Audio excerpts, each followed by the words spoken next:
Learning objective of my lecture will be that at the end of the lecture, student of third year, you will be able to know the basic definition of pathology, types of cell injury, causes of cell injury, a brief mechanism of cell injury, cell death, types of cell death with its brief mechanism. I hope you will enjoy. Okay, first of all, pathology. जब से pathology आपकी third year में start हुई है शुरू से आप यही डेफिनेशन सुन रहे हैं. Pathology is that study of disease tissue. Isn't it? ये हम इंटर में पढ़ते थे कि pathology is the study of disease tissue. To some extent it's correct. Pathology is a special branch of medical science that deals with the study of structural, biological, functional and chemical changes in the cells, tissue and organs that underlie a disease. Pathology is the main diagnostic modality. सारी जो treatment होती है patient को, how to treat, when to treat, management of that patient, all depends upon the patient lab investigation either in the form of blood, in the form of urine, stool DR, CSF, peritoneal fluid cytology, histopathology जिसमें आप पूरा tissue study करते हो, microbiology. ये pathology is everywhere.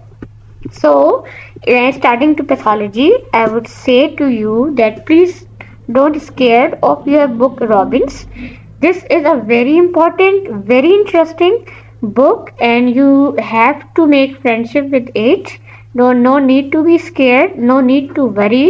और ना ये सोचें कि आप उसे फौरन सब कुछ आपको आ जाएगा. Robbins is a book of both graduates and post graduates. ठीक है, तो अभी आप है थर्ड ईयर में, तो ये आप अभी इन्फेंट है. So no need to worry.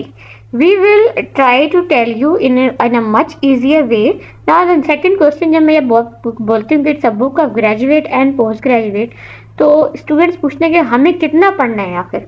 तो actually this is the duty of a facilitator or a teacher to restrict you or to tell you कि आपने कहाँ तक जाना है. So be with us and inshallah you will be able to know pathology in a very good manner. I hope so. ठीक है, तो परेशान नहीं होना है आपने कि ये बुक बड़ी मुश्किल है. छोटी छोटी कहीं कहीं मुश्किल लगती है, नो डाउट अबाउट इट, लेकिन जब आप इसको आसान आसान करके पढ़ेंगे, थोड़ा थोड़ा करके पढ़ेंगे, तो you will be able to understand its logistics. ठीक है, ये आपको थर्ड ईयर में भी पढ़नी है और फोर्थ ईयर में भी पढ़नी है. और जो लोग पैथोलॉजी को एज अ फील्ड लेते हैं स्पेशलाइजेशन में, उनको उसके बाद भी पढ़नी होती है, जैसे कि मैंने इसको पोस्ट ग्रेजुएशन में भी पढ़ा है. ठीक है, so this was about a brief introduction of pathology. Now come to my topic, that is the overview of cell injury and death. First of all, we should know that what is a cell injury. Actually, I am missing the physical session, otherwise I would have asked you or every student because in my class it's a rule that I ask everyone, not point out anyone, but I enjoy or I recommend कि आप जो है voluntary participate करें. There is no wasting program in my class.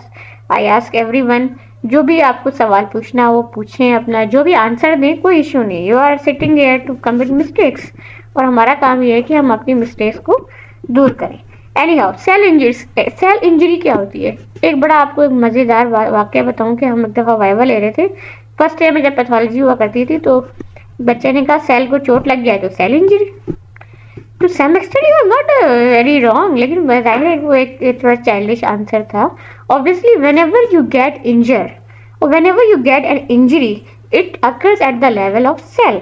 ठीक है, injury can be of two type, either reversible or irreversible. Obviously, you know कि आपको भी कभी बहुत सी चोटें लगती हैं, कभी तो complete recovery हो जाती है. For example, आपकी अगर स्किन पे कोई एब्रेजन हुई है तो वो कुछ अरसे बाद हील अप हो जाती है. लेकिन कभी कभी आपको ऐसा कट लगता है जो भी हील तो होता है लेकिन वो स्कार फॉर्मेशन में हो जाता है, तो that is not complete to reversal.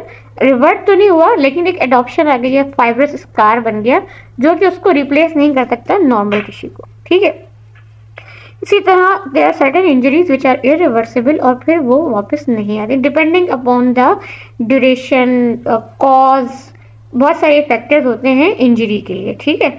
या एक और कंडीशन होती है इसमें सेल जो है वो एडॉप्टेशन कर लेते हैं। फॉर एग्जांपल हमारी जो रिस्पिरेटरी एपिथेलियम है, इस बड़ी कॉमन एग्जांपल है, it is lined by pseudostratified ciliated tall columnar epithelium. लेकिन due to environmental pollution this delicate membrane which cannot withstand the harsh environment of smoking and pollution, तो ये एडॉप्टेबिलिटी कर लेती है, तो डेथ तो नहीं वो करती है, एडॉप्शन हो जाती है, इसको कहते हैं मेटाप्लेजिया, ठीक है। जो आपने पढ़ा होगा सेल एडॉप्शन में, metaplasia is a reversible condition in which one cell type is replaced by another cell type, ठीक है।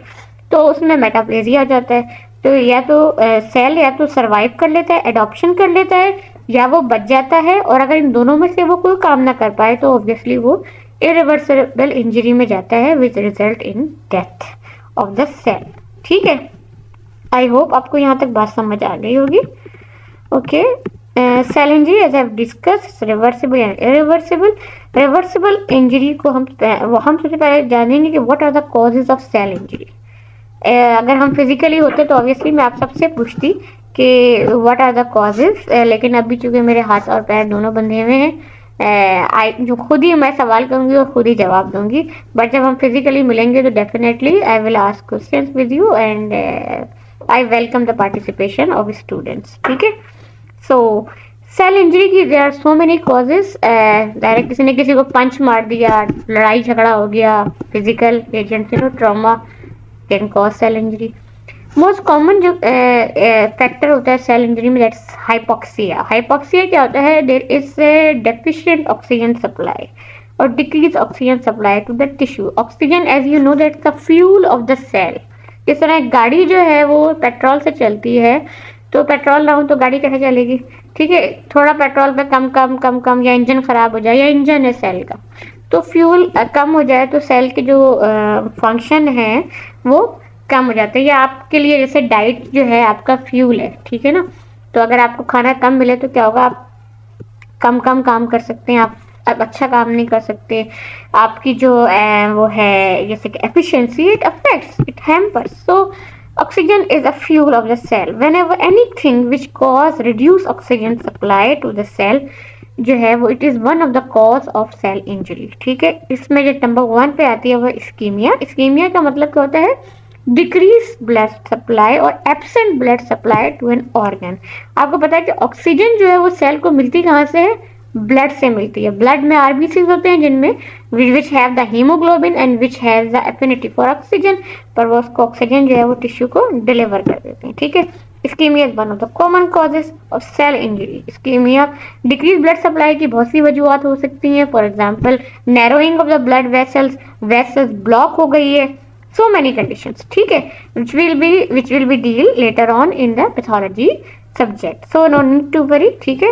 calm down and move with me, ठीक है। physical agents very common cause, आपकी आपस में लड़ाइयाँ हो गई, टिश्यू ट्रॉमा, ऑटोमोबाइल एक्सीडेंट, ठीक है, हाथापाई और कोई गिर गया, है ना, सारी चीजें। There are so many condition which can cause the injury to the cell. जब भी हमें चोट लगती है एक्चुअली वो सेल लेवल पे जाके चोट होती है, ठीक है। Chemical agents and drugs, there are so many chemicals. For example एक बड़ा कॉमन जो केमिकल है वो, या जिसको हमारी बॉडी में बड़ा फ्यूल भी कहते हैं, ग्लूकोज है। आप कैन यू इमेजिन कि glucose can cause injury to cell? Obviously glucose अगर अपनी नॉर्मल रेंज में है तो ठीक है, ओके, मगर अगर इसकी डिक्रीज या इंक्रीज दोनों amount is toxic to the life and cell as well. Hyperglycaemia जो होता है इट्स अ कंडीशन जिसमें ब्लड शुगर नॉर्मल लेवल से बढ़ जाती है, ठीक है। मैं आपकी क्लास में होती है, I would definitely ask you कि भाई नॉर्मल लेवल्स क्या होते हैं।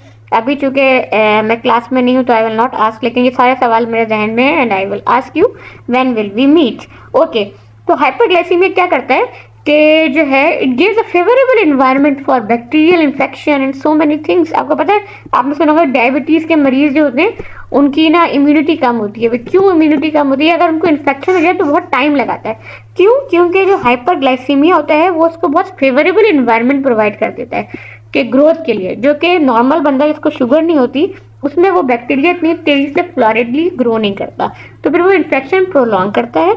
इसके अलावा हाइपरग्लाइसीमिया क्या करता है, कुछ इंजाइम्स होते हैं न्यूट्रोफिल के, उसको कहते हैं माइलोपेरोक्सीडेज, एमपीओ इंजाइम, उसको डिफेक्टिव कर देता है। तो न्यूट्रोफिल्स क्या है, हमारे बॉडी के फौजी हैं जो कि क्या करते हैं, फैगोसाइटोसिस करते हैं और इनेंट इम्यूनिटी में रोल प्ले करते हैं, न्यूट्रोफिल्स को नकारा कर देते हैं। उसकी वजह से जो जरासीम का, जो जर्म्स का, जो वायरसेस, इन्फेक्टिव एजेंट का जो हमला है वो बड़ा तेजी से हो जाता है, क्योंकि वो गेट कीपर जो है वो खराब कर देता है। तो chemical agents, various chemical agents, drugs, alcohol for example, and so form of arsenic, poison, ये सारी चीजें हैं। इवन सोडियम हाइपरनेट्रीमिया जो है वो toxic to cell, why, because hypernatraemia जो होता है, अगर ब्लड में सोडियम का कंटेंट ज्यादा है तो क्या करता है, वो इंक्रीज वॉल्यूम जो है वो ब्लड का वॉल्यूम इंक्रीज कर देता है, ठीक है ना, उसका हाइड्रोस्टैटिक प्रेशर बढ़ा देता है, blood pressure in turn increase कर देता है, ठीक है। So this can also be injurious to cell. Infectious agent as you know, unseen virus से लेके जो है कई फीट तक टेपवॉर्म और ये सारे जो ऑर्गेनिजम्स हैं, they are infectious to the cell. अभी कोविड-19 ने अपने सारे दुनिया को जो है वो पैरालाइज कर दिया।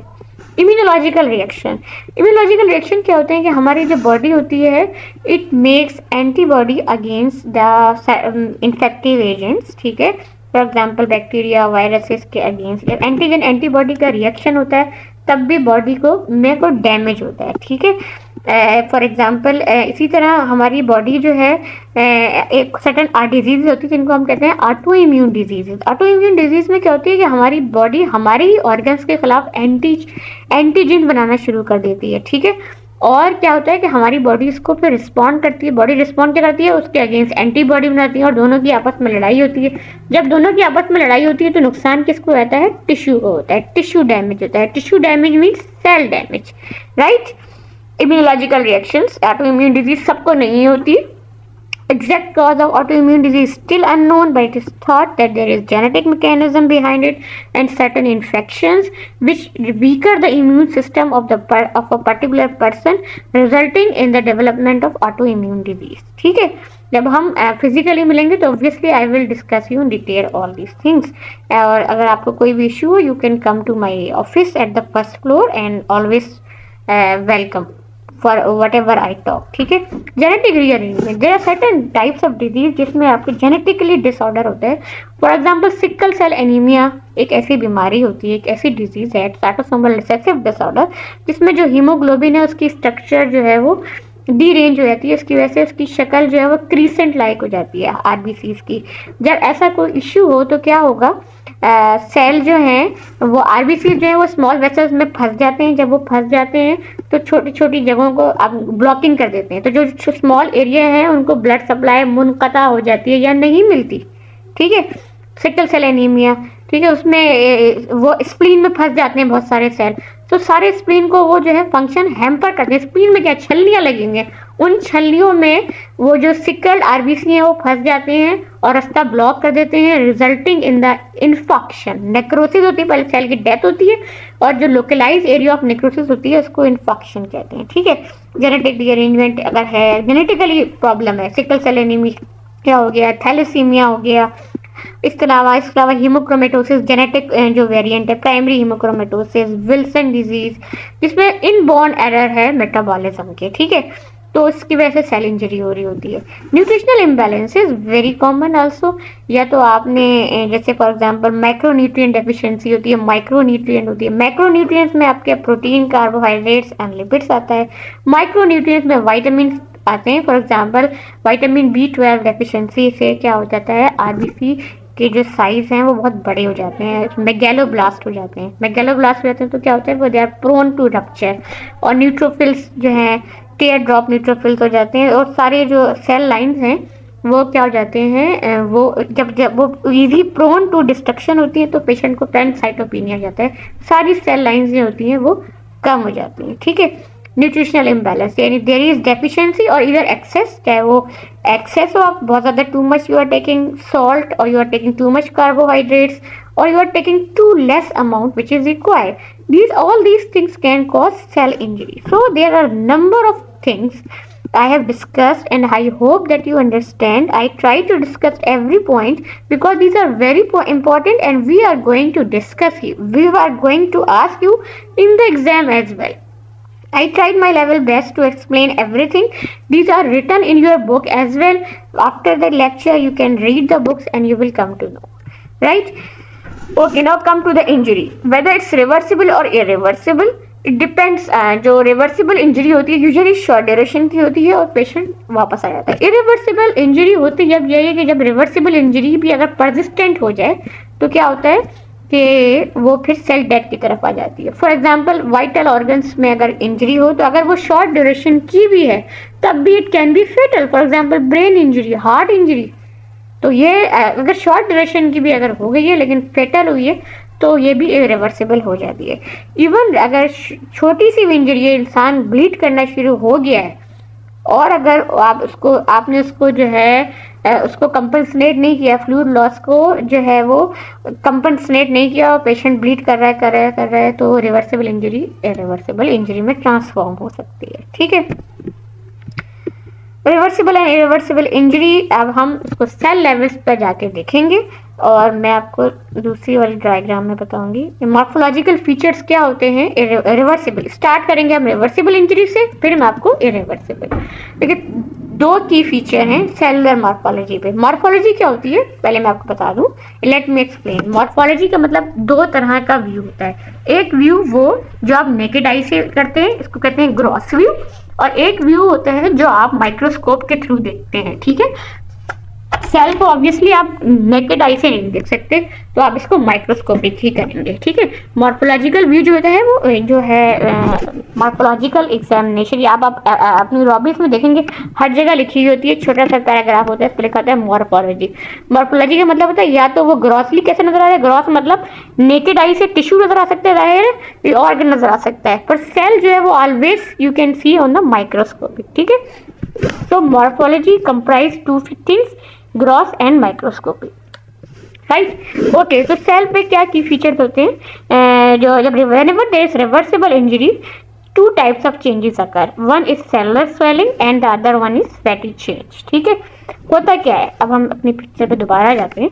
ये नॉर्मल सेल है और अब ये इसको रिवर्सिबल इंजरी हुई. जब भी रिवर्सिबल इंजरी होगी सेल का साइज जो है वो क्या हो जाता है, वो बड़ा हो जाता है. ठीक है, और क्या होता है इसमें जो एंडोप्लाज्मिक रेटिकुलम है और जो माइटोकॉन्ड्रिया इनकी स्वेलिंग होती है. 3-4 काम होते हैं सेल रिवर्सिबल इंजरी में. जबकि जो इरिवर्सिबल इंजरी होती है वो फिर उसके बाद स्टार्ट होती है. अगर तो इंसल्ट या पॉजिटिव एजेंट को ट्रीट कर लिया जाए तो ये सेल दोबारा नॉर्मल चला जाएगा, हो जाएगा, अदरवाइज ये सेल नहीं नॉर्मल होगा. तो morphological features which we see in reversible injury are the swelling of the cell. होता क्या है कि whenever there is reversible injury start किससे होती है, there is decrease number of ATP. ATP क्या होती है, एडिनोसिन ट्राइफॉस्फेट, जो कि एनर्जी फ्यूल या एनर्जी कैप्सूल होते हैं एक सेल के. ठीक है, जब भी सेल को ऑक्सीजन कम होती है तो ATP के जो नंबर हैं वो कम हो जाते हैं. जैसे ही ATP के नंबर कम होते हैं तो जो ग्रेडियंट्स होते हैं हमारे आयोनिक पंप्स होते हैं सेल के अंदर, सेल मेम्ब्रेन जो गेट कीपर होते हैं ना आयोनिक पंप्स, वो उनका फंक्शन हैम्पर हो जाता है क्योंकि उनको ATPs नहीं मिलते. जब उनको ATPs नहीं मिलते तो क्या होता है, मेम्ब्रेन की परमिएबिलिटी चेंज होती है और उसमें जो है ना जो आयोनिक ट्रांसपोर्ट होती है, सोडियम अंदर आ सकता है, पोटेशियम आ सकता है, वो आना शुरू हो जाते हैं और वाटर भी आना. तो इसकी वजह से सेल जो है वो स्वेल होना शुरू हो जाता है. ठीक है, माइटोकॉन्ड्रिया में भी स्वेलिंग होती है और एंडोप्लाज्मिक रेटिकुलम में भी स्वेलिंग होती है. ठीक है, यहाँ तक ही अगर चेंज रहे, जो क्रोमेटिन होता है न्यूक्लियस का उसमें क्लम्पिंग हो जाती है, मतलब वो क्लम्प्स उसके फॉर्मेशन हो जाते हैं, लेकिन इट्स अ रिवर्सिबल चेंज. ठीक है, अप टिल नाउ. लेकिन अगर आपने इसको नहीं किया तो फिर it will enter into the irreversible damage which will be discuss later. ठीक है, सो बेसिकली टू की मॉर्फोलॉजिकल फीचर है cellular swelling. Cellular swelling acre in the form of एक तो मेम्ब्रेन्स की जो है वो डायलेटेशन हो जाती है, मेम्ब्रेन थोड़ी ब्रेकअप हो जाती है या क्या होती है वो डैमेज होता है. ठीक है, और दूसरा माइटोकॉन्ड्रिया स्वेलिंग होती है, डायलेटेशन होता है एंडोप्लाज्मिक रेटिकुलम. ठीक है, दिस इज द वन की फीचर ऑफ रिवर्सिबल इंजरी. ठीक है, सेलुलर स्वेलिंग का जब भी जिक्र हो तो आप समझ जाएंगे दिस इज रिवर्सिबल इंजरी. ठीक है, ये एक नेमोनिक है. ठीक है, it's completely reversible condition as I have already mentioned here in this picture. You can see it's a normal cell अब यहाँ पे स्वेल, जैसे रिवर्सिबल इंजरी हुई तो क्या हुआ, सेलुलर स्वेलिंग हो गई, एंडोप्लाज्मिक रेटिकुलम और माइटोकॉन्ड्रिया स्वेल हो गए, दे कुड बी मेम्ब्रेन ब्लैप्स भी हो सकते हैं, ठीक है। इसके अलावा जो है you can have myelin figures but more common in the irreversible injury, right. Fatty change क्या होता है, फैटी चेंज आप पढ़ेंगे, आगे भी आपने पढ़ना है, तो फैटी चेंज से आपने घबराना नहीं है, ठीक है। इट अगर in various form of hypoxic injury, hypoxia मैंने आपको बता दिया, whenever there is reduce oxygen to the tissue, ठीक है। And in various form, hypoxia की बहुत सारी वजूहात होती हैं। हाइपोक्सिया कब कब हो सकता है पेशेंट को, जब उसका ब्लड सप्लाई कम हो जाए, या पेशेंट एनीमिक है, उसके अंदर रेड ब्लड सेल्स ही कम है, तो ऑब्वियसली ऑक्सीजन कैरिंग कैपेसिटी भी कम होगी, ठीक है, वो पेशेंट हाइपोक्सिक होता है। या माउंटेन एरिया पे जब ऊपर जाता है ना पेशेंट, तब भी हाइपोक्सिया हो सकता है, क्योंकि जैसे जैसे आप ऊपर जाते हैं ऑक्सीजन जो है वो कम होना शुरू हो जाती है, राइट। सिमिलरली पेशेंट जो है उसको थैलेसीमिया का पेशेंट हाइपोक्सिक होता है, क्योंकि उसके आरबीसी जो है वो डिफेक्टिव क्वालिटी के होते हैं, ठीक है। पेशेंट को कार्बन मोनोऑक्साइड पॉइजनिंग हो गई तो क्या होता है, वो ऑक्सीजन जो है और फेरेटिन का जो बॉन्ड है वो इतना स्ट्रांग होता है, वो ऑक्सीजन देता ही नहीं है उसको, टिश्यू को जाने नहीं देता, ठीक है। तो there are so many causes of hypoxia, my dear students, my dear colleagues. आपको समझना है तो again and again you can come to me, ठीक है। Fatty change occurs in the hypoxic injury and various form of toxic or metabolic diseases. इसके आपने ज़्यादा परेशान नहीं होना। Fatty change you will study in detail when you will study the liver, ठीक है। It mainly occurs in the organs which are involved for fat metabolism like the heart and liver, ठीक है। I already told you कि आप liver में इसको detail में पढ़ेंगे, ठीक है। अगर आपको अभी भी समझ में ना आया तो कोई इश्यू नहीं है, ठीक है। माइक्रोस्कोपिकली क्या होता है, इसकी ग्रॉसली जो फॉर एग्जांपल अगर ये लिवर में तो लिवर का साइज इनलार्ज हो जाता है, ठीक है। और माइक्रोस्कोपी में हम देखते हैं तो साइटोप्लाज्म में फैट वैक्यूल नजर आने शुरू हो जाते हैं। It is again also a completely reversible process है। बहुत सी मेटाबॉलिक डिजीज लिवर में होती हैं। One of the common cause of it is obesity है, ठीक है। अगर ओबेसिटी है रैपिड वे, या फिर किसी ने बहुत ज़्यादा वर्क की है, डाइटिंग की है, सर्टन इनहेरिटेड डिफेक्ट्स हैं, लाइपोप्रोटीन लाइपेज के हैं, सर्टन मेडिकेशन के साइड इफेक्ट हो सकते हैं। उसके अलावा डायबिटीज़ है, हाइपरटेंशन है, so many condition which can lead to fatty liver, ठीक है। पर इनमें से अदर एक्सेप्ट जेनेटिक इनहेरिटेंस, आप बाकी चीज़ों को अगर ओवरकम कर लें तो फैटी चेंज जो है वो रिवर्ट हो जाता है, ठीक है। This is the microscopic view. Here you can see the normal liver. These are the normal hepatocytes. ठीक है। और इसमें आपको बड़े बड़े वैक्यूल नजर आ रहे हैं। ये वैक्यूल्स क्या हैं, बेसिकली साइटोप्लाज्म को रिप्लेस कर दिया फैट वैक्यूल ने।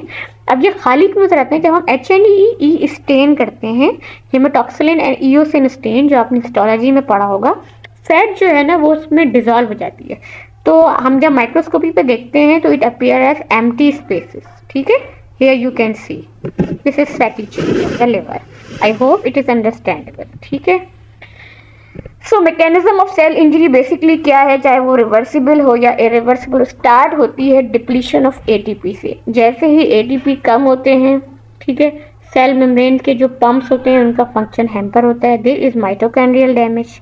माइटोकॉन्ड्रियल डैमेज होता है तो क्या होता है, there is entry of calcium into the cell. Usually क्या होता है, सेल में कैल्शियम जो है वो कम होता है और सारा जो है आउटसाइड होता है। पर जैसे ही ये हमारे जो वो होते हैं पंप्स जो होते हैं, कैल्शियम पोटेशियम पंप्स या कैल्शियम के पंप्स, ये जब इनका फंक्शन इनएफिशिएंट होता है तो ये कैल्शियम जो है वो इंटर हो जाता है सेल से। इंक्रीज रिएक्टिव ऑक्सीजन स्पीशीज बनती हैं as a result. You will come to know later on in this topic that what are the ROS, ठीक है। मेम्ब्रेन डैमेज होता है, DNA डैमेज होता है एंड प्रोटीन मिसफोल्डिंग होती है। I also told you all this thing as well, ठीक है। ये इन शॉर्ट एक छोटा सा मैकेनिज्म है। इस्कीमिया हुआ, जैसे ब्लड वेसल यहाँ पे जाके ये नैरो हो गई या ब्लॉकिंग हो गई, तो इधर क्या हुआ, सेल को ऑक्सीजन कम मिली। जब जैसे ही सेल को ऑक्सीजन कम मिली तो माइटोकॉन्ड्रिया डैमेज हुआ। माइटोकॉन्ड्रिया डैमेज होता है, आपको पता है कि ATPs जो होते हैं वो माइटोकॉन्ड्रिया फॉर्म करते हैं। When ever there is decrease ATP, sodium pump का फंक्शन हैम्पर हुआ। Influx of calcium and water and sodium हो गया, ठीक है। कैल्शियम, वाटर एंड सोडियम जब सेल में आएगा तो सेल के स्वेलिंग हो जाएगी, राइट, हाँ, वाटर और सोडियम की वजह से, ठीक है। सोडियम आता है तो वाटर को भी अपने साथ खींचता है। इफ्लक्स ऑफ पोटेशियम, पोटेशियम बाहर निकलता है, ठीक है, अदरवाइज पोटेशियम अंदर होता है। आपको पता होना चाहिए कि हाइपरकेलेमिया जो है वो itself chemical injury to the cell, because आपको इफ यू नो, अगर आपको नॉर्मल फिजियोलॉजी पता हो, hyperkalaemia itself can cause cardiac arrhythmia and if untreated patient में डाई, ठीक है। ओके, फिर क्या होता है, ये endoplasmic reticulum swelling, cellular swelling, loss of microvilli, ये सारी रिवर्सिबल इंजरीज में चल रहा होता है, ठीक है। जैसे ही ऑक्सीजन कम होती है माइटोकॉन्ड्रिया में, तो सेल को कहाँ जाना पड़ता है, एनएरोबिक ग्लाइकोलिसिस करना पड़ता है, जिसकी वजह से लैक्टिक एसिड बनता है। और क्या होता है, सेल की पीएच कम होती है। जब सेल की पीएच कम होती है तो it cause clumping of nuclear chromatin, right. और इंजरी फर्दर क्या करती है, detachment of the endoplasmic reticulum पे राइबोसोम्स होते हैं जो कि प्रोटीन फॉर्मेशन कर रहे होते हैं। जो वो प्रोटीन राइबोसोम डिटैच हो जाते हैं, प्रोटीन फॉर्मेशन डिक्रीज हो जाती है और लिपिड डिपोजिशन स्टार्ट होती है, जिसकी वजह से फैटी चेन जो है वो सेल्स के अंदर मिलता है। But it is most striking in the liver and heart, ठीक है। आई होप ये पिक्चर आपको समझ में आ गई होगी, ये पिक्चर आपकी बुक में भी है, ठीक है। Calcium influx, as I already told you कि इंट्रासेलुलर कैल्शियम जो होती है वो नॉर्मली बड़ी लो होती है, पर इरिवर्सिबल इंजरी में कैल्शियम जो है वो जिस सेल के अंदर आती है, और एक्स्ट्रा सेलुलर कैल्शियम जो है नॉर्मली हाई होती है, बट ग्रेडियंट जो है वो मेंटेन रहता है कैल्शियम मैग्नीशियम एटीपीएस से, ठीक है। लेकिन जब एटीपी कम हो जाते हैं तो ये जो पंप है इसका फंक्शन इनएफिशिएंट हो जाता है। जब इसका फंक्शन इनएफिशिएंट होता है तो कैल्शियम को जो है वो एक्सेस मिल जाती है into the cell. When the calcium enters in the cell it cause जो है वो एंडोप्लाज्मिक रेटिकुलम, और यूजुअली कैल्शियम जो है वो डिपॉजिट होता है माइटोकॉन्ड्रिया एंड एंडोप्लाज्मिक रेटिकुलम में, सेल के अंदर होता ही नहीं है। जब ये सेल के अंदर आता है तो ये क्या करता है, ये मेम्ब्रेन को डैमेज करता है। मेम्ब्रेन आपको पता है फॉस्फोलिपिड की बनी होती है, इसको ब्रेक डाउन करता है, ठीक है।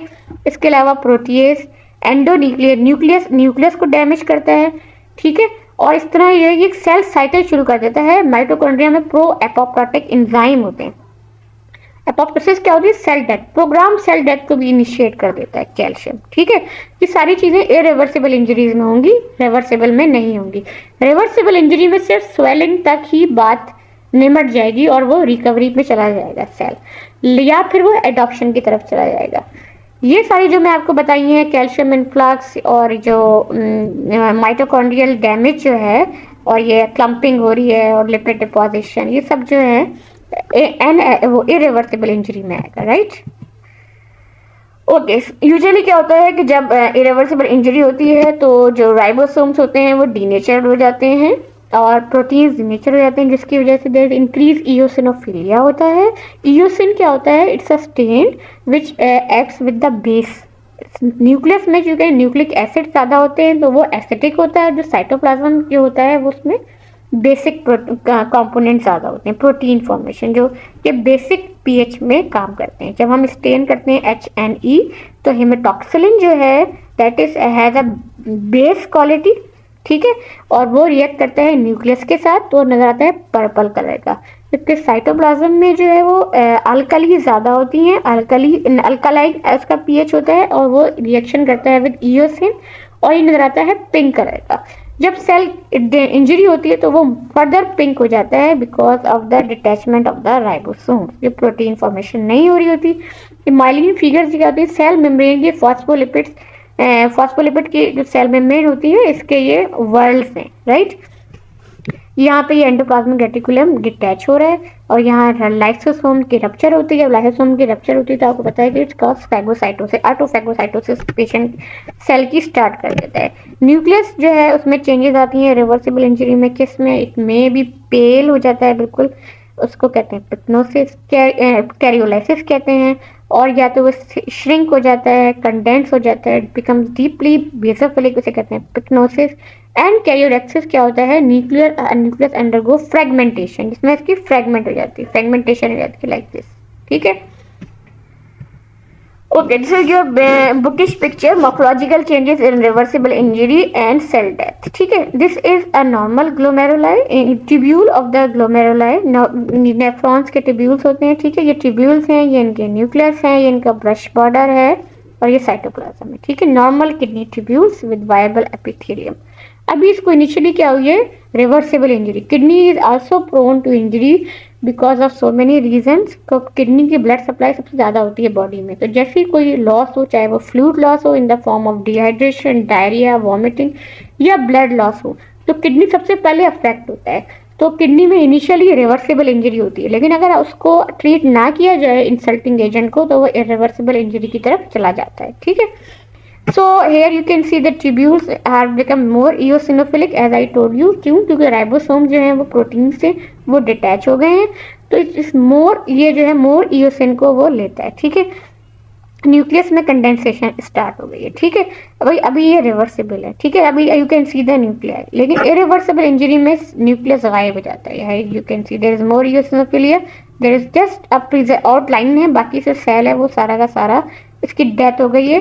और बाद में क्या होता है, ये सेल को रिप्लेस हो जाते हैं, इनको फैगोसाइट्स कर लिया जाता है। ठीक है, सेल की जो कंपोनेंट्स हैं, जब इंजरी की वजह से सेल की डेथ होती है तो सेल के कंपोनेंट्स बिखर जाते हैं। ठीक है, एक्स्ट्रासेलुलर स्पेस में आ जाते हैं। राइट, जैसे अब हार्ट अटैक होता है या मायोकार्डियल इंफार्क्शन होता है, इस फॉर्म ऑफ, इस लोकलाइज फॉर्म ऑफ नेक्रोसिस, तो क्या होता है, सेल्स के जो एंजाइम्स है वो लीक कर जाते हैं। वो लीक करते हैं तो फिर क्या होता है, ब्लड में हम एक टेस्ट करते हैं, ट्रोपाइक टेस्ट। ठीक है, जो आपने पढ़ा होगा फिजियोलॉजी में, और वो विद इन 2 आवर्स में पता चल जाता है कि हार्ट अटैक हुआ है पेशेंट को, कॉज ऑफ हार्ट इंजरी पता चल जाती है। ठीक है, so that was all about injury, reversible and irreversible injury. Take home message ये है कि रिवर्सिबल इंजरी में सेलुलर स्वेलिंग होती है, इरिवर्सिबल इंजरी में क्या होता है, mitochondrial damage, endoplasmic reticulum damage और बहुत सारे मैकेनिज्म, कैल्शियम की एंट्री, ये सारी चीज़ें इरिवर्सिबल इंजरी में आती हैं। Irreversible injury result in cell death, जिसे हम कहते हैं नेक्रोसिस।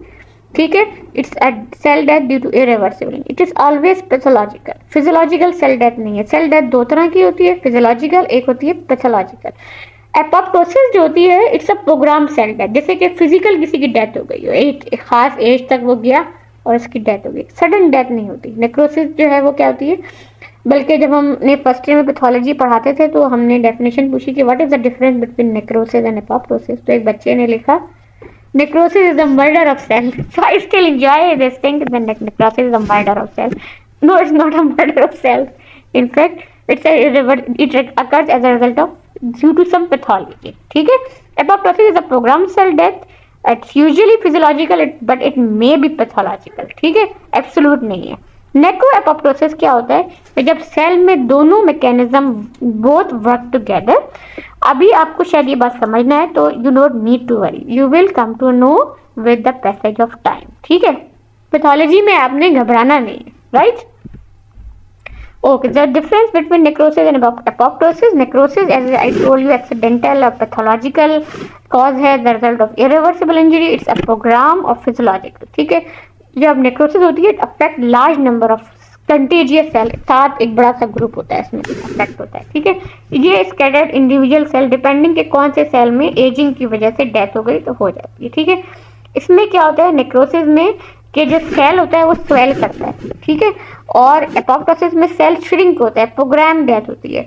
नेक्रोसिस में जो सेल के कॉन्टेंट्स है वो एक्स्ट्रा सेलुलर इन्वायरमेंट में स्प्रेड हो जाते हैं, बिखर जाते हैं, स्पिल कर देते हैं ये सारे जो सेल के जितने भी enzyme, depending upon the organ, चाहे वो पैंक्रियास का हो, सारे पैंक्रियाटिक एंजाइम्स जो हैं वो एक्स्ट्रा सेलुलर स्पेस में आते हैं और ब्लड में आके उनके लेवल्स हाई होते हैं, जिससे क्लिनिशियन को पता चलता है कि एक्यूट पैंक्रियाटाइटिस है for example, it's an infection. ठीक है, लेकिन एपोप्टोसिस में ऐसा कुछ नहीं होता। नेक्रोसिस जब ज़ाहिर एक्स्ट्रा सेलुलर लीकिंग होती है और सारे ऑर्गेनेल्स जो हैं वो बाहर निकल आते हैं, तो क्या होता है, इसके around it induce inflammation. Apoptosis does not induce inflammation. अब आप पूछेंगे इन्फ्लेमेशन क्या है, इन्फ्लेमेशन आप आगे लेटर ऑन चैप्टर में पढ़ेंगे। ठीक है, आई होप कि शायद मैं ही आपको पढ़ाऊँ। सही है, तो आपने अभी घबराना नहीं है। राइट, तो वी हैव क्या कहते हैं इसका again comparison, cellular injury, cell को इंजरी हुई, सेल को चोट लगी, रिवर्सिबल, अगर तो इनिशियली स्वेलिंग हुई, अगर तो आपने इसको कॉजेटिव एजेंट रिमूव कर दिया तो सेल नॉर्मल हो जाएगा, नहीं किया तो इरिवर्सिबल इंजरी होगी, सेल मेम्ब्रेन ब्रेकअप हो जाएगी, सारे माइलिन फिगर फॉर्म होंगे, एंडोप्लाज्मिक रेटिकुलम डिटैच होगी, राइबोसोम डिटैच होंगे, और जो कंटेंट्स ऑफ द सेल हैं वो लीक हो जाना शुरू हो जाएंगे। जब वो लीक होंगे तो इनको खाने के लिए जो है सेल्स आ जाएंगे, inflammatory cell, it will it will inside the inflammation, ठीक है। बट अगर प्रोग्राम सेल डेथ है, इट्स नॉर्मल सेल डेथ, ये श्रिंक होगा, कंडेंस्ड होगा और इसकी एपोप्टोटिक बॉडीज होंगी जिसको आके फैगोसाइट्स आके खा लेगा, ठीक है। लाइसोसोमल एंजाइम्स रिलीज होंगे और वो एपोप्टोटिक बॉडीज बनाएंगे, ठीक है। इसमें सेल श्रिंक होता है, इसमें सेल स्वेल होता है, ठीक है। ये जो है स्टूडेंट्स हमारा बड़ा कॉमन क्वेश्चन है कि हम नेक्रोसिस और एपोप्टोसिस की का डिफरेंस पूछते हैं। आई होप कि आपको ये याद हो गया होगा, ठीक है। ये बड़ा पेट एग्जाम क्वेश्चन है, ठीक है। सो इस पर माफी नहीं मिलती, right. So that was all about injury of cell injury. Now come to the necrosis, the last topic of us. I will teach you what are the types of necrosis. There are about 6 types of necrosis which will be discussed one by one. ठीक है? This is my last topic. So please be patient. ठीक है? Coagulative necrosis का हम सबसे पहले जिक्र करेंगे। ये सारी जो necrosis है, they are occurring as a result of injury. ठीक है? Normal नहीं है, necrosis normal नहीं होती है, right? Pattern of cell death. Progressive loss of cell, इसमें क्या होता है कि सेल जो है ना इसकी सारी चीजें लॉस हो जाती है, सिर्फ सेलर आउटलाइन सिर्फ पता चल रही होती है, जैसे इस पिक्चर में आप देख सकते हैं। दीज आर द नॉर्मल, ठीक है, and these are the necrotic cells, ठीक है। ये नॉर्मल है, इसमें आपको नहीं नजर आ रहे न्यूक्लियस है, सेल है, और इसमें आपको सिर्फ एक आउटलाइन प्रिजर्व रह गई, बाकी सब कुछ खत्म हो गया, ठीक है। This is example from your book. Kidney में नेक्रोसिस हुई है, एक लोकलाइज एरिया ऑफ नेक्रोसिस को इन्फेक्शन भी कहते हैं, ठीक है। अदर कॉमन एग्जांपल इसमें जो होती है वो हार्ट की होती है, ठीक है। ओके, इसमें सेलर आउटलाइन प्रिजर्व रहती है, ठीक है, और इसके अराउंड इन्फ्लेमेशन, जब चूंकि सेल के कंटेंट सारे लीक हो जाते हैं तो इसको खाने के लिए जो है वो इन्फ्लेमेटरी सेल्स आ जाते हैं, ठीक है। Coagulative necrosis is very common in all parts of the body. Usually ज़्यादातर बॉडी में जो इंजरी की वजह से डेथ होती है वो कोगुलेटिव नेक्रोसिस होती है, ठीक है, एक्सेप्ट फ्यू ऑर्गन्स। और जो है ट्यूमर में भी नेक्रोसिस होती है, वो कोगुलेटिव वाली नेक्रोसिस होती है।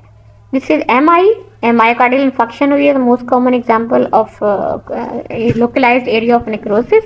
ये हार्ट है, नॉर्मल हार्ट है, इसमें आप लिख रहे हैं येलो कलर के पिगमेंट भी हैं, और यहाँ पे ऊपर जो है यू कैन सी है देयर इज नेक्रोसिस। देखिए यहाँ पे न्यूक्लियस लॉस हो गए, यहाँ पे इसके न्यूक्लियाई प्रिजर्व है, ठीक है। सेलुलर कंटेंट्स लीक कर जाते हैं तो फिर इन्फ्लेमेटरी कंपोनेंट आ जाते हैं, neutrophils and lymphocytes and the plasma cells, ठीक है। Liqueficative necrosis is another form of necrosis. Usually occur in the either in the brain या किसी ऐसी जगह पे होते हैं जहाँ पे पस फॉर्मेशन हो जाए, टिपिकल इन्फेक्शन में होता है, ठीक है। टिपिकली सीन इन एप्सिस, जैसे कि मैंने आपको बताया, जहाँ पे एप्सिस में क्या होता है, इस कलेक्शन ऑफ न्यूट्रोफिल्स, ठीक है, पस ही होता है और ये लिक्विफाइड कर देता है, सॉलिड टिश्यू को लिक्विफाइड फॉर्म में हो जाता है, ठीक है। That's why we call it as liquefactive necrosis. और ये ब्रेन के में भी होता है। एग्जैक्ट कॉज के ब्रेन में क्यों ऑलवेज लिक्विफिकेटिव नेक्रोसिस होती है स्टिल अननोन, ठीक है। ये आपकी पिक्चर है, ग्रॉस व्यू है, ये ब्रेन नॉर्मल सॉलिड है, अब ये इसको लिक्विफाइड फॉर्म में कर देता है, ठीक है। कि कॉमन एग्जांपल है ब्रेन और एप्सिस, ठीक है। इसको याद रखिएगा, मोटी मोटी बातें आपको सारी याद होनी चाहिए। We don't want in detail, पर आपको बेसिक्स और इम्पोर्टेंट बातें जरूर पता होनी चाहिए, ठीक है। ये जो है माइक्रोस्कोपिक व्यू है, न्यूट्रोफिल्स का कलेक्शन हुआ है, ठीक है, एप्सिस बन गई है, and you can see here the gross view. और ये जो था ये माइक्रोस्कोपिक व्यू, इसमें न्यूट्रो को हाई पावर पे देखेंगे तो आपको न्यूट्रोफिल मिलेंगे, ठीक है। This is the gross view, ठीक है। मॉर्फोलॉजी को आप नेकेड आई पे देख सकते हैं, ये एप्सिस है, इसमें से पस जो है वो आ रही है, राइट। Caseous necrosis, इसको caseous necrosis भी कहते हैं. It's a pattern of injury which occur in granulomatous inflammation in certain microorganism, and most common important example is Mycobacterium tuberculosis. ठीक है, अभी आपने इन्फ्लेमेशन वाले चैप्टर में पढ़ना है ग्रैनुलोमेटस इन्फ्लेमेशन. मैं आपको सिर्फ शॉर्टली ब्रीफली बता रही हूँ. Granulomatous inflammation occur in chronic inflammation only, and most common example in our part of the world of granulomatous inflammation is tuberculosis. TB is very very important my dear students, और हम under graduate level पर आपसे expect करते हैं कि आप हमें TB के बारे में बताएंगे, और इस पर एक्सक्यूज नहीं होगी, बिकॉज पाकिस्तान में टीबी इज़ वेरी इंडेमिक. अभी भी अगर आपको पता हो कि 20 से 25 हज़ार लोग हर साल मल्टी ड्रग रेजिस्टेंट ट्यूबरक्लोसिस से मर जाते हैं. ठीक है, TB is a disease of poor socio economic condition and we are endemic in tuberculosis. ठीक है, तो we need to know everything about tuberculosis, और हम आपको वेरी फर्स्ट ईयर से पढ़ाना शुरू कर देते हैं। ये जब हमारे यहाँ दूसरा सिस्टम था तो फर्स्ट ईयर से हम टीबी पढ़ाना शुरू कर देते हैं, but third year fourth year दोनों में हम आपको टीबी पढ़ाएंगे and we will expect that at the end you will be able to know. ठीक है, तो केजियस नेक्रोसिस जो है वो टीबी के साथ होती है, जब जो हमारी बॉडी का रिस्पॉन्स होता है कोई भी इन्फेक्शन के अगेंस्ट, उसे कहते हैं inflammation. Inflammation is basically a defence mechanism of our body against any invading agent, can be either infective, either radiation, chemical, किसी की अगेंस्ट फॉरेन सब्सटेंस के खिलाफ हमारी बॉडी का जो रिस्पॉन्स होता है उसे इन्फ्लेमेशन कहते हैं। ये दो तरह की होती है, acute and chronic. Chronic inflammation की एग्जाम्पल है granule, one of the example of chronic type of chronic inflammation is granulomatous inflammation. TB जो है आपको पता है लॉन्ग स्टैंडिंग इन्फेक्शन होता है, प्रोलॉन्ग चलता है, तो ये क्रॉनिक इन्फ्लेमेशन इसमें होती है और ग्रैनुलोमा फॉर्मेशन होती है। I will tell you in detail जब हम आपको ये थर्ड या फोर्थ चैप्टर में आ जाएगा, इन्फ्लेमेशन के चैप्टर में पढ़ाएंगे। This is a gross view, ये लंग टिश्यू है, ज्यादा ब्रोंकाई, और दिस इज आपको केजिएटिंग नेक्रोसिस, चौकी वाइट होती है। ये बेसिकली माइकोबैक्टीरियम ट्यूबरक्लोसिस जो होती है ना, उसको उसकी डेड टिश्यू पड़ा, डेड पार्टिकल पड़ा होता है। ठीक है, उसको कहते हैं caseating necrosis, specific to tuberculosis. ठीक है, this is a microscopic view जो आप अभी नेक्स्ट फाउंडेशन मॉड्यूल में ही इंशाल्लाह थर्ड चैप्टर में प्रॉब्लम पढ़ेंगे। ये केजिएटिंग नेक्रोसिस है। जैसे कोगलेटिव नेक्रोसिस में आपको मिल रहा था सेल लाइंस प्रिजर्व थी, यहाँ पे सेल लाइन प्रिजर्व नहीं है और इसके सराउंडिंग में ग्रैनुलोमा फॉर्मेशन हुई हुई है। ग्रैनुलोमा क्या होता है ये हम आपको इन्फ्लेमेशन के चैप्टर में पढ़ाएंगे। ठीक है, so be with us, be patient. ठीक है, fat necrosis, it does not denote a specific form of necrosis. Actually, it refers to focal area of fat destruction, usually occur in pancreas, or even it is common in the organs which are rich in the fat. Fat necrosis is also common in females and the breast. अगर कोई trauma हो जाए तो वहाँ पे भी fat necrosis हो सकती है। ठीक है, जब फैट नेक्रोसिस होती है तो इससे ये चौकी वाइट एरियाज या इसको सेपानिफिकेशन कहते हैं, चौकी एरियाज होते हैं। जब फॉर एग्जांपल मैंने कहा कि फैट नेक्रोसिस पैंक्रियाज में कॉमन है, क्यों? पैंक्रियाज क्या करता है, पैंक्रियाटिक लाइपेज रिलीज करता है जो कि फैट को डिजोल्व करना शुरू कर देता है, तो ये पेरिटोनियम पे एक्ट करता है और ये ऐसे चौकी वाइट एरियाज बना देता है। ठीक है, माइक्रोस्कोपिक भी नॉर्मली फैट टिश्यू ऐसा होता है, जैसे मैंने आपको बताया कि एचएनडी में क्या होता है, जो जो फैट होता है वो डिजोल्व हो जाता है, तो it appear as empty space. ये नेक्रोसिस हो गई है इसकी। अब इसमें और इस पिक्चर में बहुत ज़्यादा फर्क है। This is last topic my dear student, that is fibrinoid necrosis. Fibrinoid necrosis क्या होती है? आइदर आपको पता है कि फिब्रिन जो है वो प्लाज्मा प्रोटीन का एक पार्ट होता है ब्लड में, तो fibrinoid necrosis occurs in the blood vessels. ठीक है, ये बात आप याद रखिएगा प्लीज। ठीक है, एज अ नेम फिब्रिनॉइड, यानी कॉमन सेंस से अगर आप सोचें तो फिब्रिनॉइड नेक्रोसिस ब्लड वेसल में होती है। व्हेनेवर ब्लड वेसल्स डैमेज्ड, ठीक है, due to injury, the common cause is vasculitis, जैसे कहते हैं इन्फ्लेमेशन ऑफ द वेसल्स। ठीक है, वस्कुलाइटिस की वजह से इंजरी जो होती है तो उसमें क्या होता है, जो फिब्रिन होता है वो ब्लड वेसल की वॉल में एक्यूमुलेट हो जाता है। ठीक है, डिपॉजिट हो जाता है। स्लाइड राइट हेयर, ये ब्लड वेसल है, यहाँ पे देखें आपको आरबीसी नजर आ रहे हैं, ये इसकी मीडिया है, ये इंटीमा है, सॉरी ये इसकी इंटीमा है और ये इसका मीडिया है और उसके अंदर वॉल में ये डिपॉजिट हो गया फिब्रिनॉइड नेक्रोसिस। ठीक है, gangrenous necrosis the last necrosis, this is not a specific pattern of cell death. इसमें बेसिकली क्या होती है कि it's a form of coagulative necrosis in actual, जिसपे बैक्टीरियल इन्फेक्शन सुपर इम्पोज हो जाता है। Usually occur in the limbs of the lower leg, जहाँ पे ब्लड सप्लाई कम होती है इस्कीमिया की वजह से, और जैसे जैसे कोई पेशेंट डायबिटिक हो तो उधर की जो इस्कीमिया या एथेरोस्क्लेरोसिस की वजह से ब्लड वेसल नैरो हो जाती है, तो ब्लड सप्लाई जितना दूर होगा हार्ट से कोई ऑर्गन, उसको ब्लड सप्लाई उतनी कम मिल रही होती है। ठीक है, तो उधर उन ऑर्गन्स में ये कॉमन है, डायबिटीज़ के पेशेंट्स में कॉमन है। I will discuss you why जब हम आपको डायबिटीज़ पढ़ाएंगे, ये भी आपको थर्ड ईयर में पढ़ाया जाएगा। So be with us, stay with us, no need to worry. अभी बहुत सी चीज़ों को लगता है आपको आउटलाइन मिले। ठीक है, so that was all about my lecture.